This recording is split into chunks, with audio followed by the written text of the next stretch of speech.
You are not numb. Numbness would feel flat, disconnected, hollow. What you are experiencing now has weight without friction. Things still register. Sounds land. Conversations happen. Decisions get made. But the old triggers no longer reach the same internal depth they once did. The reaction pathway they relied on is no longer available. This is not because you shut it down or protected yourself better. It is because the system that used to light up around those triggers is no longer organized the same way. The trigger can appear and nothing inside you rushes to meet it. Not resistance, not avoidance, just absence of access. The old stimulus arrives and finds no handle. And when there is nothing to grab, it passes through without creating disturbance. This is why the state can be misread as numbness. It lacks drama. It lacks contrast. It lacks the familiar spike that used to confirm that something mattered. But what is missing is not feeling. What is missing is escalation. What you may notice instead is a steadiness that does not fluctuate with input. Praise does not inflate you the way it once did. Criticism does not collapse you the way it once did. Situations that previously would have triggered explanation, defense, or internal replay now end more quickly. Not because you stopped caring, but because care is no longer fused with self-protection. The old triggers were effective because they connected directly to identity and urgency. They told you who you were in that moment and what needed to be fixed immediately. That authority has dissolved. The trigger still exists as information, but it no longer carries instruction. You can feel something without turning it into a problem to solve. You can notice discomfort without building a story around it. This is not emotional shutdown. It is emotional contact without recruitment. And because you are no longer recruited automatically, the old triggers lose their reach. They can still appear, but they cannot organize you from the inside anymore. Before this shift, triggers worked because they activated a whole chain at once. A tone, a look, a delay, a word would immediately connect to meaning, identity, and response. The body would tighten, the mind would explain, the future would be projected. The past would be referenced. All of it would happen so fast it felt like a single reaction. That speed created the illusion of inevitability. It felt like being affected was proof that you were alive, engaged, responsive. The old system depended on that speed. It needed reactions to be immediate, so there would be no space to question whether they were necessary. Now that chain does not complete itself. The first link might still appear, but the rest does not follow automatically. You notice the stimulus and the system pauses without being told to pause. Not because you intervened, but because the pathway no longer conducts energy the same way. This is what it means to be out of reach. The trigger does not fail because you resisted it. It fails because it cannot propagate. What changed is not sensitivity, it is authority. The old triggers only worked because they carried permission to move you. They told the system that something urgent was happening, and that a response was required to maintain coherence. That permission has been quietly revoked. You can still feel irritation, sadness, warmth, interest, but none of it positions itself as a command. Emotion no longer escalates into identity. Discomfort no longer demands explanation. The system allows sensation without building a narrative around it. This is why the state feels calm, but not empty. There is activity, but there is no mobilization. The old triggers relied on mobilization to create impact. Without it, they lose their leverage. They become signals without force, and because they do not force movement, they do not define you the way they used to. That is the difference between numbness and being out of reach. Numbness blocks sensation. This state allows sensation but blocks authority. You can start to recognize how complete this shift is by noticing what no longer happens after a trigger appears. Before, even when you thought you had handled it, there was often residue. A replay, a delayed justification, a quiet inner review of what was said, how it landed, what it meant about you. That residue was part of the trigger's reach. It extended the event beyond the moment itself and kept the system engaged long after the external stimulus had passed. Now that extension does not occur in the same way. A comment is made and it ends where it ends. A situation feels uncomfortable and the discomfort rises and settles without being carried forward as material. You do not need to close the loop consciously. The loop closes on its own because nothing inside you keeps it open. This is not emotional detachment. Detachment would feel like pulling away. This feels like completion without effort. The trigger still touches the surface, but it does not sink in and reorganize the internal landscape. You might even notice a brief surprise at how quickly something passes, as if the system expected more to happen and nothing did. That surprise is not confusion. It is the recognition of a missing reflex. The old reflex was to turn reaction into meaning. Without that reflex, the trigger has nowhere to travel. It arrives, registers, and leaves. And because there is no aftermath to manage, the nervous system does not stay activated. This is one of the clearest indicators that you are out of reach. Not because nothing affects you, but because effects no longer accumulate. Each moment stands on its own and then dissolves without demanding follow-up. In everyday situations, this shift can feel almost anticlimactic. Someone says something that once would have stayed with you all day, and now it barely survives the hour. You notice irritation arise, and then notice it fade without needing to understand why it appeared or what it says about you. A familiar pattern shows up in another person, and instead of tightening or preparing a response, you register it as information and remain where you are. Even moments that used to trigger self-doubt or internal comparison no longer escalate into internal debate. They pass through as data, not verdicts. This is not because you became indifferent. Indifference would flatten experience. Here, experience remains textured, but it no longer recruits identity. The old triggers were powerful because they connected sensation to self-definition. They implied that something about you was at stake and needed to be protected or corrected immediately. That implication no longer holds authority. You can feel something without translating it into a story about who you are or where you stand. This changes how you move through the day in subtle ways.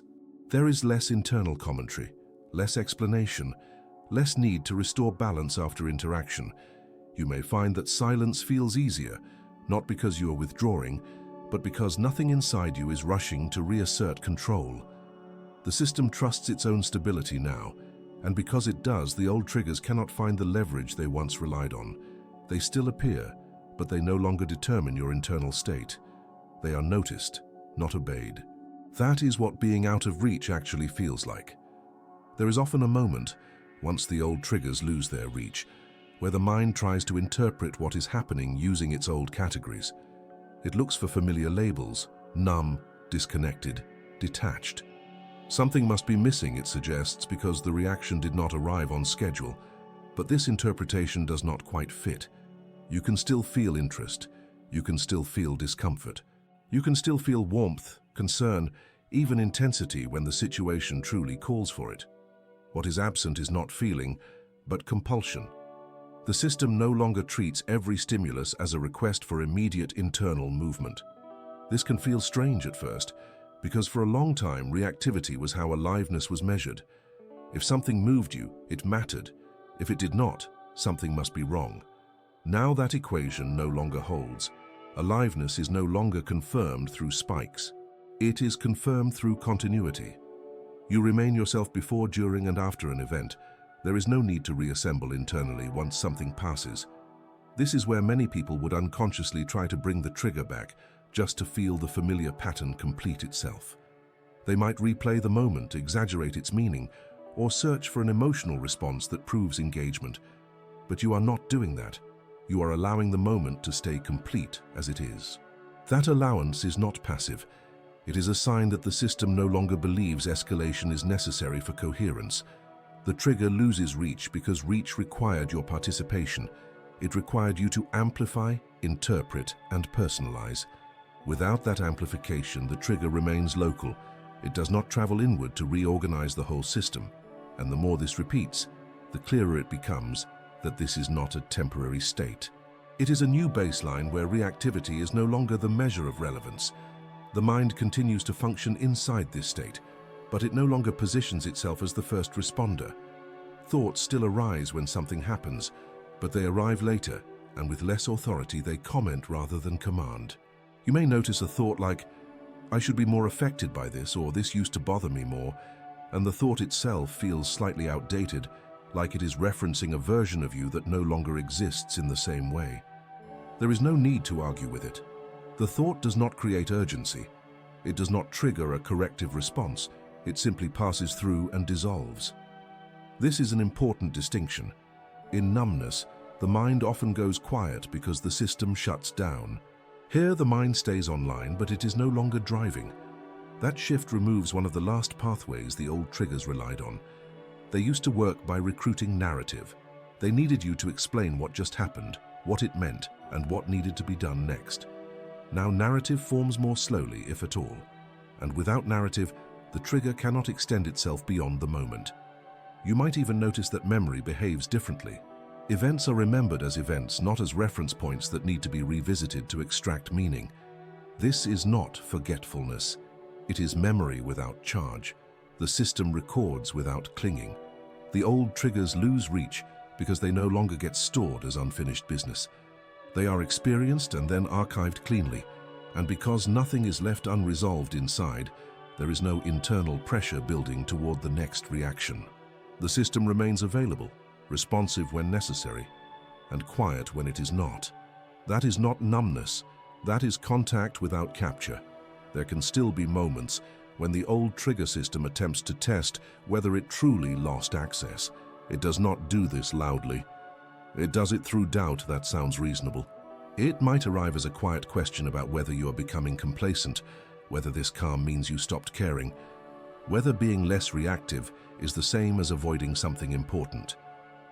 These thoughts once carried authority because they framed reactivity as responsibility. If you were affected, you were engaged. If you reacted, you were alive to the situation.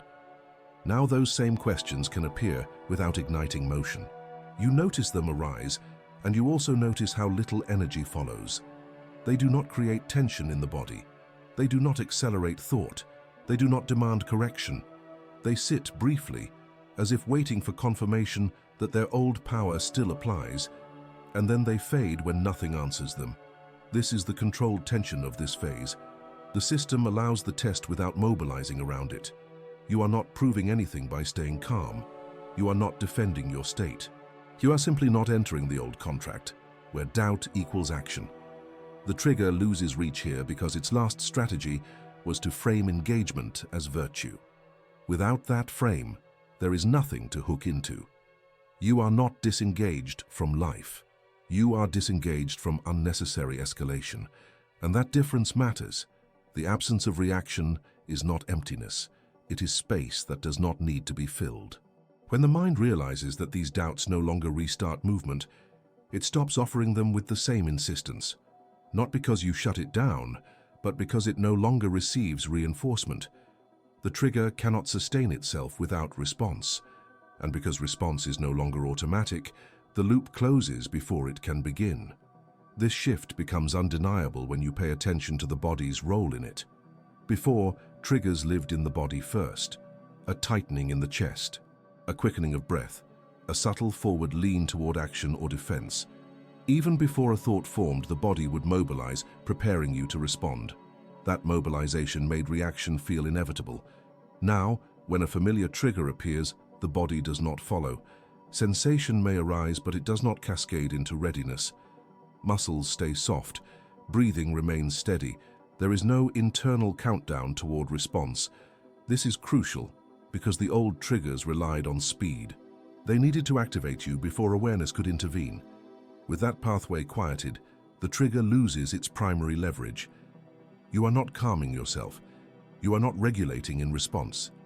The system is already regulated enough to stay where it is.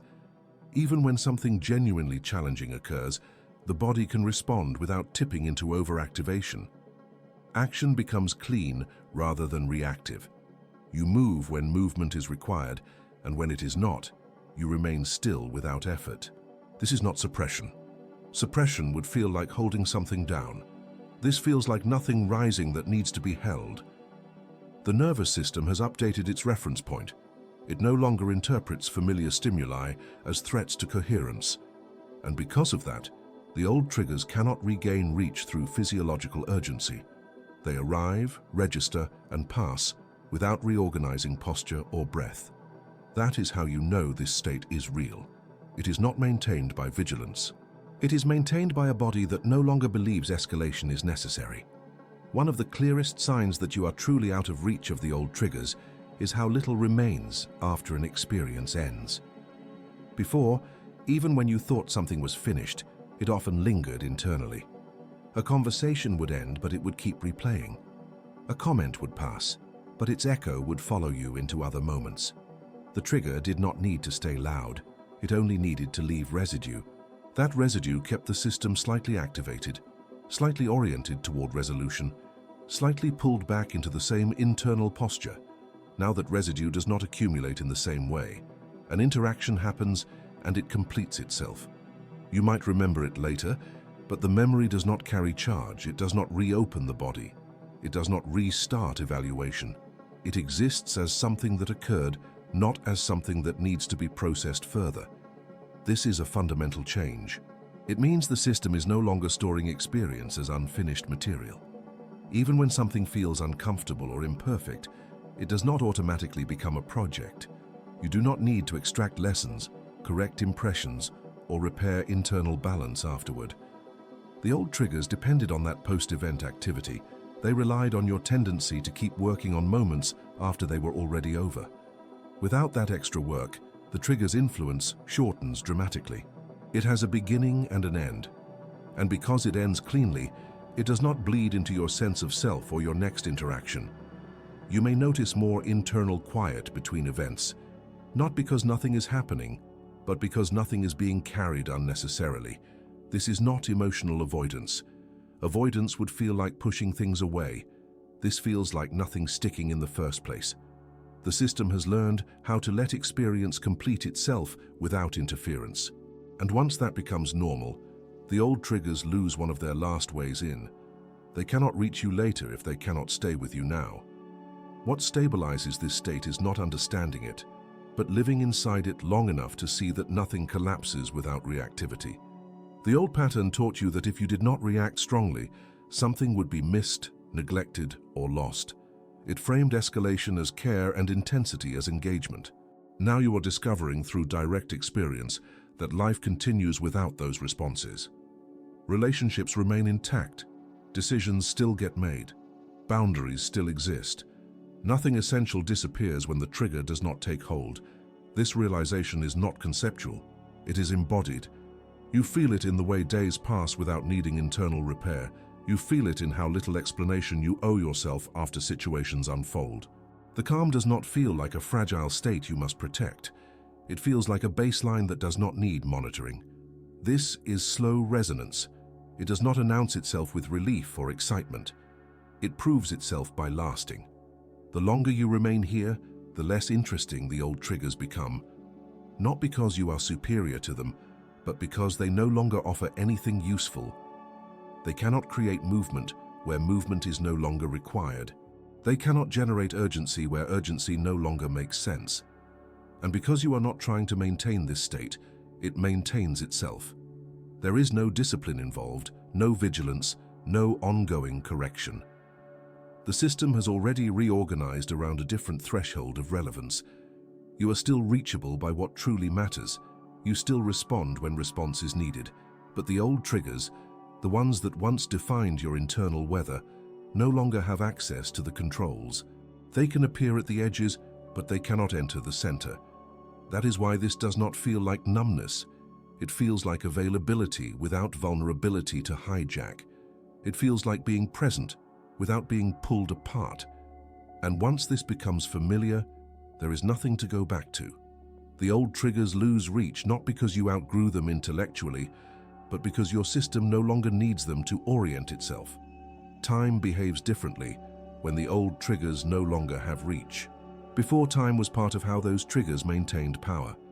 A moment would happen, and time would stretch it forward, pulling it into the next hour, the next day, the next internal review. Waiting felt charged because it created space for reaction to grow. Delays felt dangerous because they invited interpretation. Now time no longer amplifies experience in the same way. A trigger appears and resolves within its own window.